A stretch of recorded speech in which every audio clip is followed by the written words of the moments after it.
Francis. Bonjour Bruno. Ça fait à peu près un mois que tu es, 15 jours, 3 semaines, un mois, que tu es rentré. Voilà, arrivé le 26 avril Oui. à Bordeaux. Donc pile un mois. Ouais. Quel est ton état d'esprit après 10 mois de mer?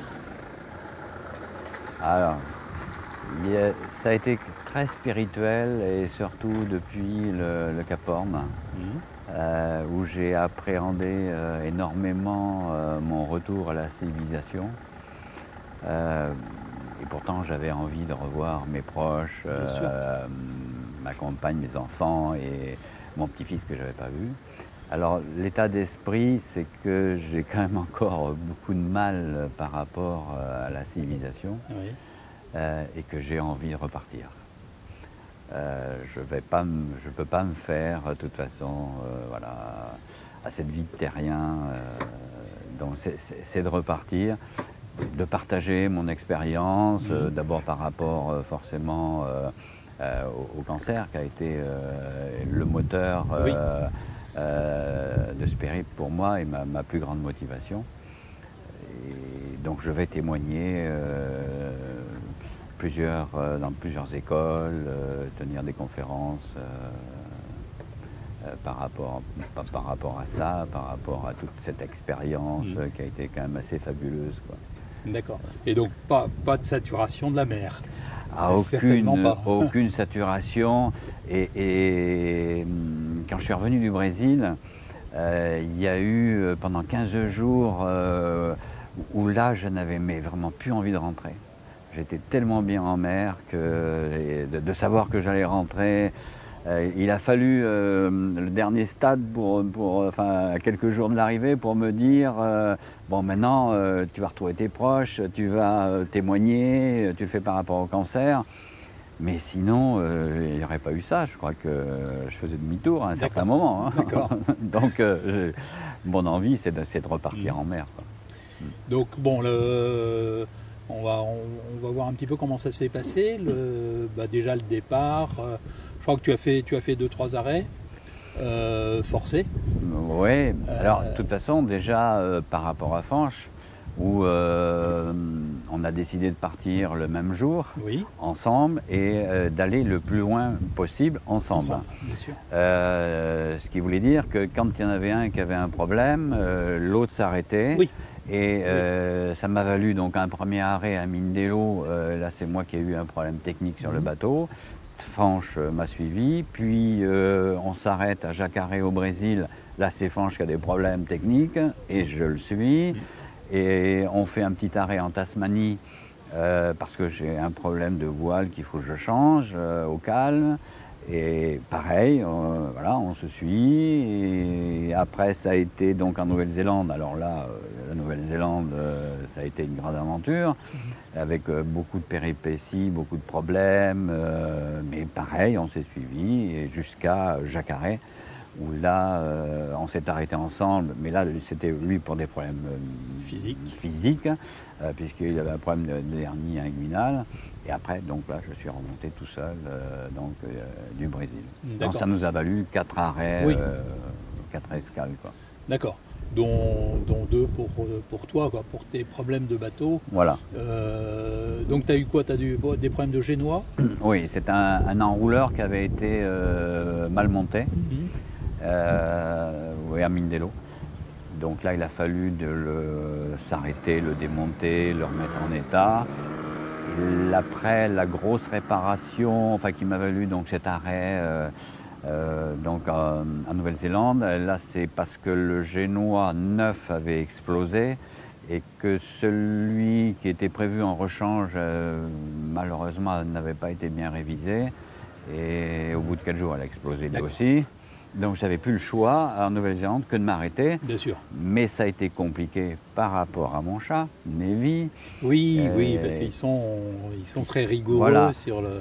Autant au départ, c'était au prétexte qu'il n'était pas vacciné contre la rage, mais de toute façon, qu'il soit vacciné, pas vacciné, j'avais droit quand même à la quarantaine. Enfin, c'est lui qui a eu la quarantaine, donc ça a été un peu difficile. En plus de ça, avant d'arriver en Nouvelle-Zélande, là je me suis retrouvé avec des allures de près, donc ça a été très compliqué, très fatigué, et le bateau était à la côte, donc contre la falaise, j'ai explosé l'étrave, donc il a fallu sortir le bateau de l'eau. Et forcément, avec Navy, ça a été compliqué, parce qu'il fallait qu'il soit dans une cage scellée, la cabine scellée. Après, quand le bateau était sorti de l'eau, le chat s'est retrouvé donc en quarantaine, mais dans leurs locaux. Donc ça a été des déplacements, ça a été tout ça. Et puis après, on loue une voiture avec Fanch, et puis on a un accident avec la voiture de location. Enfin, c'était la totale, quoi. Voilà, la totale. La Nouvelle-Zélande, ça a été la totale. Ouais. D'accord. Et donc le chat Navy. Tu me disais qu'il s'était super bien comporté, qu'il était jamais attaché. Non. Est-ce que tu peux nous en parler un petit peu? Ah oui, au départ je lui mettais le harnais prêt à l'attacher, et puis finalement, eh bien non, je ne l'ai jamais attaché. Il savait quand forcément il y avait les déferlantes et que ça allait mal dehors, eh bien qu'il ne fallait pas y aller, ou il restait sous la capote. Qui était fermé, donc qui fait que il était en sécurité. Et sinon après il allait à l'intérieur, sous la couette, quand vraiment ça chahutait de trop, ou qu'on se faisait... bon, on a eu les barres de flèche qui ont été un peu dans l'eau à certains moments, on s'est fait coucher certaines fois par des déferlantes. Mais lui, il a vraiment, mais alors... il a été vraiment remarquable, parce qu'il s'est vraiment adapté toujours aux conditions, que ce soit aussi bien dans la quarantaine, dans sa cage, ou que ce soit dans les mauvaises conditions.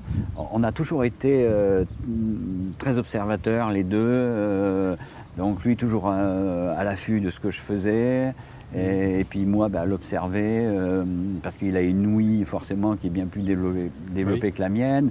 Et quand il y avait un bruit qui n'était pas qui était différent des autres, il était là justement à me regarder, à pointer les oreilles, et pour me dire est-ce que ça c'est normal ou pas, ou un bout qui se baladait sur le pont. Donc on a vraiment eu une très très grande complicité tous les deux. C'était un peu ta sonnette d'alarme. Ah ouais, mais absolument. Ah c'est sympa. Ouais. Vraiment, donc après il était dans son élément, quoi. Ah, il était dans son élément. Lui il se couchait dans le carré, il se laissait glisser d'un côté, de l'autre, jamais inquiet de quoi que ce soit, hein.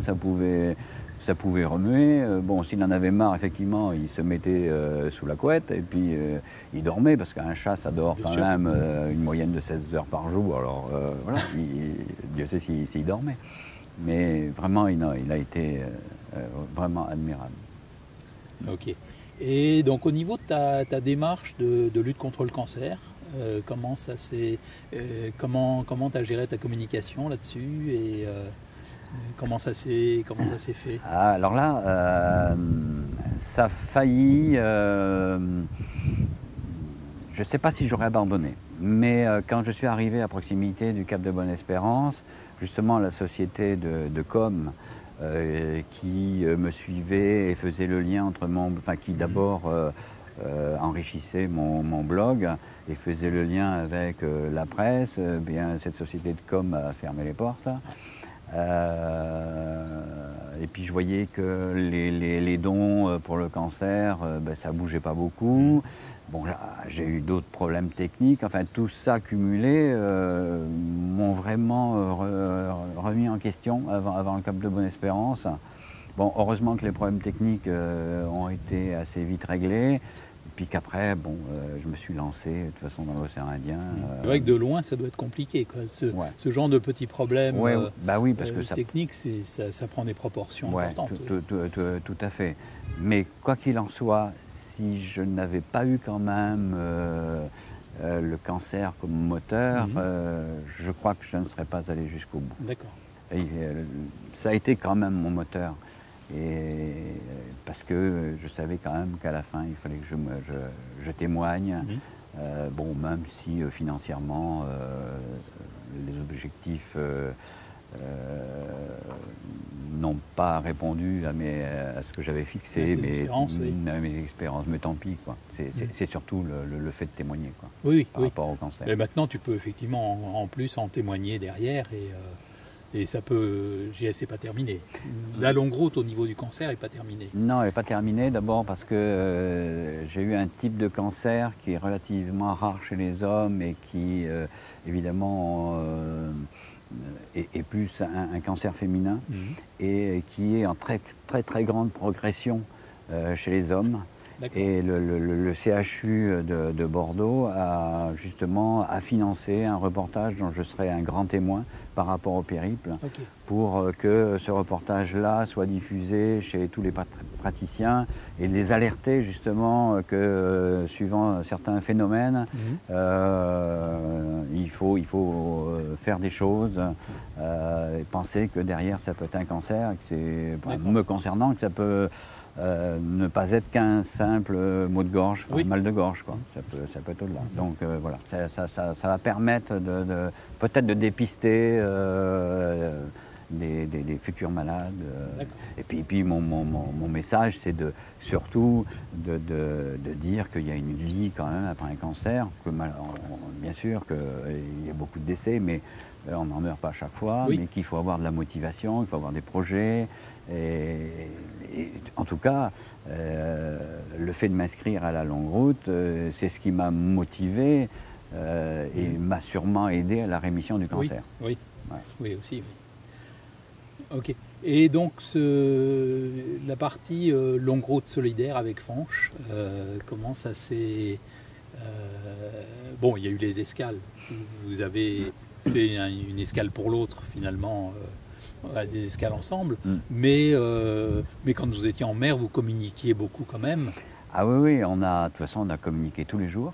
On avait donc le fameux Iridium Go, téléphone satellite, qui nous a vraiment permis d'échanger tous les jours, d'échanger sur nos ressentis, sur la météo, sur le routage. Donc ça a été en permanence. Le plus gros écart qu'on a eu ensemble, ça a été à peu près 350 000. Oui. Mais sinon, on a quand même passé le Cap Horn avec 25 000 de différence depuis quand même la Nouvelle-Zélande. Oui. Donc on avait fait quand même de sacrés milles. Et on a poussé le luxe pour arriver à Jacaré, bord à bord. Ah oui. Donc au Brésil. D'accord. Donc non, moi j'étais assez fatigué la première partie jusque en Nouvelle-Zélande. Et c'est plus moi qui étais en retrait, et puis qu'après, comme la forme physique revenait, c'était le contraire. Mais en tout cas, on n'a jamais eu un gros écart. Et puis le but, c'était qu'on aille le plus loin possible ensemble. Oui, ça, c'était. Et pour ça que j'ai fait un article dans mon blog, je fais un parallèle par rapport à la première course autour du monde, donc de 1968, où là il y a eu les deux Français, Bernard Moitessier et puis Loïc Fougeron, qui sont partis le même jour, qui n'avaient pas les moyens forcément de communication, donc ils sont vite perdus de vue, mais dans leurs écrits, on s'aperçoit quand même qu'ils étaient inquiets l'un et l'autre. Et puis l'autre similitude, c'est que Loïc Fougeron est parti avec un chat. Il n'a pas été jusqu'au bout avec, mais donc voilà, moi je suis parti avec mon chat et je suis allé jusqu'au bout. Magnifique. On a vu le problème de l'ochlopage aussi, où toi tu t'es détourné pour arriver un petit peu, être pas loin au cas où il y ait besoin de toi et qu'il y a un problème avec sa récupération par le cargo. Voilà, comment ça s'est passé? C'est-à-dire que j'étais le plus près de Loïc Lepage. Donc la GGR a pris contact avec la longue route. On m'a posé la question si je pouvais intervenir. Donc j'ai dit qu'en faisant une petite étude météo, je me suis aperçu que c'était quand même faisable. Et puis après, bien évidemment, ça s'est lancé. J'étais en contact avec les secours australiens. Oui. Où là j'ai changé en permanence toutes les heures, où moi je donnais ma position, j'avais la position de Loïc. Après, au début, il ne m'avait pas dit qu'il y avait en fait un cargo qui intervenait aussi. puisqu'on avait même défini avec les secours que lui devait déclencher son canot de survie et que je le récupérais depuis son canot de survie. Donc en fait, j'étais le plan B, une fois qu'ils avaient dérouté le cargo. Parce que si le cargo ne pouvait pas le récupérer, parce qu'il y avait quand même des creux assez importants, Oui. J'étais à proximité pour récupérer Loïc, puisque le cargo a attendu une dizaine d'heures sur place, le temps que moi j'arrive. Et quand ils ont vu j'étais à quelques milles de Loïc, bon, là ils ont organisé le sauvetage. D'accord. Voilà comment ça s'est passé. D'accord. Ok, c'est superbe aussi ça. Oui, parce que là, curieusement, les conditions étaient quand même particulièrement mauvaises. Oui. Mais je dirais que quand on se sent engagé pour aller aider une personne qui est en difficulté, on n'est plus dans le même état d'esprit. Et finalement, ça se passe bien. On accepte mieux les conditions météo. Oui. Et autant je les aurais un peu redoutés en temps normal, Dieu sait si... parce que bien souvent on me pose la question si j'ai eu peur. Alors c'est pas que j'ai eu des peurs, mais j'ai eu quand même quelques craintes à chaque fois qu'il y avait des dépressions, parce qu'on peut chavirer assez facilement. C'est des mers croisées, donc quand on les prend latéralement, c'est quand même très violent. Et puis évidemment par rapport à ce qui se passait à la GGR, parce que je savais quand même ce qui se passait, avec tous les dématages qu'il y avait eu. Donc ça, oui, on était un peu inquiets par rapport à tout ça. Bien sûr. C'est vrai que c'est des grosses mers. Donc, voilà. de toute façon, Mais pour aller voir, pour aller tenter d'aider Loïc, non, moi j'étais... il n'y a pas eu de t'es polarisé sur l'objectif, et puis c'est vrai que ça écarte un petit peu tous les problèmes que tu peux avoir. Comme quoi le mental, de toute façon, c'est l'essentiel dans notre histoire. Quoi. Bien sûr. Ouais. Et au niveau de la vie sur le bateau, quotidienne, je dirais, comment tu t'organisais, comment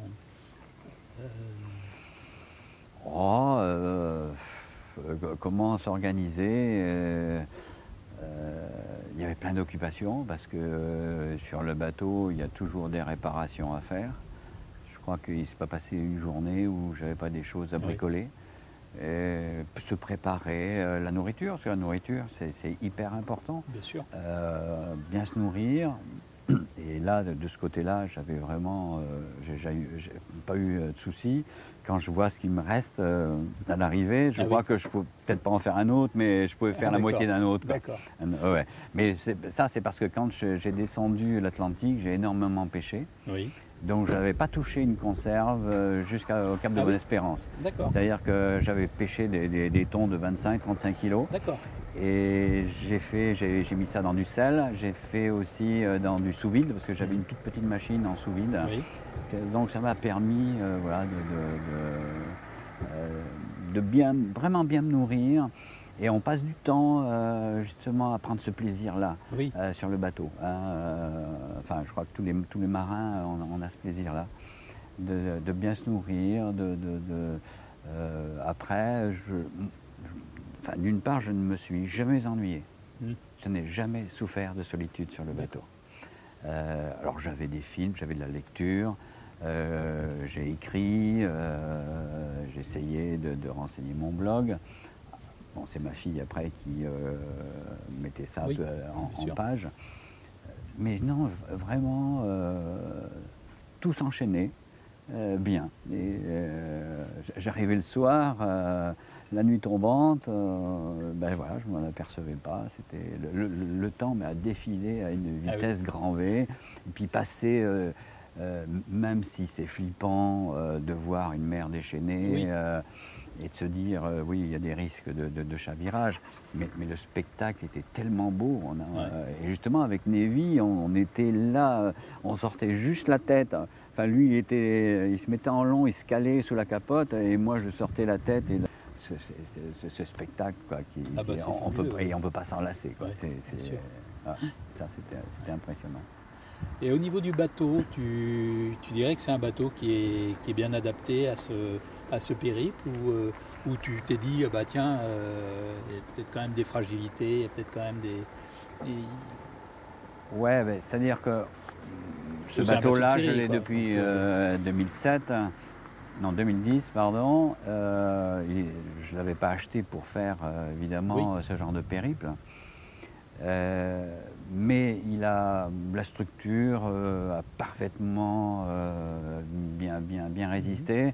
Et quand je suis allé contre la falaise, heureusement que j'avais quand même fait une cloison étanche devant, parce que si j'avais pas fait la cloison étanche, comme les traves étaient explosées, oui, là, ça serait sûrement mal passé. Mais sinon, il a bien résisté. Et de toute façon, tout ce qui n'a pas marché, ça a été ce que j'ai changé avant. d'accord, C'est-à-dire d'accord. un baoban qui me lâche, des voiles qui me lâchent, enfin, ou des tubes d'enrouleur Mhm. Mal qui monté. effectivement donc me lâchent. Mais tout ça, bon, c'est du gréement. Oui, oui, Ça fait oui, partie du gréement. Mais sinon, le bateau par lui-même, ça n'a pas posé de problème. d'accord, Franchement. Voilà. d'accord. Et au niveau réparation maintenant que tu as à faire dessus, Oh ben là, il est déjà presque réparé. d'accord, d'accord, il n'y avait L'enrouleur, pas. tout ça, j'ai tout changé. Le baoban, le câble, enfin, Mhm. qui était pété. Oui, oui, donc il n'y a rien de, Non, il y a rien franchement, d'important, quoi. pour l'avoir évidemment examiné un peu plus attentivement depuis qu'il est là, non, j'ai pas fait de découverte particulière. Non, tout va bien. Ok, ok. Et maintenant tes projets Eh ben, mes projets, de toute façon, en mer, j'imagine. oui, bon, là, je vais partir un mois ou 2 mois, mais faire du cabotage parce que j'ai une conférence à faire à Hendaye. Après, je vais dans des écoles. Donc, on va rayonner un peu sur l'Espagne et puis revenir au Bono pour le week-end donc, du 22-23, Oui, enfin 21, 22, 23.